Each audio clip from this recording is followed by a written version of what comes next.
India star allrounder Hardik Pandya తాజాగా ఆంధ్రప్రదేశ్లోని తిరుమల శ్రీ వెంకటేశ్వర స్వామి వారిని దర్శించుకుని శ్రీవారి ఆశీస్సులు పొందారు. ఈ సందర్భంగా ఆయనతో పాటు ఆయన సన్నిహితురాలు మహికా శర్మ కూడా ఉన్నారు.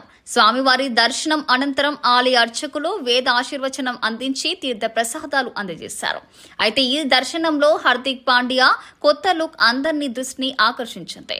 తలకు పూర్తిగా గుండు చేయించుకొని గడ్డంతో కనిపించిన ఆయన ఫోటోలు, వీడియోలు ప్రస్తుతం సోషల్ మీడియాలో వైరల్ అవుతున్నాయి. అయితే హార్దిక్ మొక్కుబడి కారణంగానే గుండు చేయించుకున్నారా లేక మరో కారణమా అనే విషయంపై ఇప్పటి వరకు ఎలాంటి అధికారిక సమాచారం లేదు. మరోవైపు హార్దిక్ పాండ్యా ఐపీఎల్ భవిష్యత్తు పైన ఆసక్తికరమైన చర్చ జరుగుతుంది.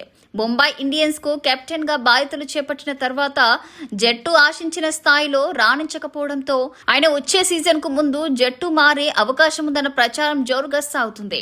ముఖ్యంగా చెన్నై సూపర్ కింగ్స్ తో పాటు Delhi capitals, Kolkata knight riders, Rajasthan royals ఫ్రాంచైజీలు కూడా హార్దిక్ ను తమ జట్టులోకి తీసుకోవాలని ఆసక్తి చూపుతున్నట్టు వార్తలు వినిపిస్తున్నాయి. అయితే ఈ ట్రెండింగ్ పై ఇప్పటి వరకు ఎలాంటి అధికారిక ప్రకటన వెలువడలేదు. దీంతో హార్దిక్ పాండ్యా ఐపీఎల్ తదుపరి సీజన్లో ఏ జెర్సీలో కనిపిస్తారో అనే ఉత్కంఠ అభిమానంలో నెలకొంది.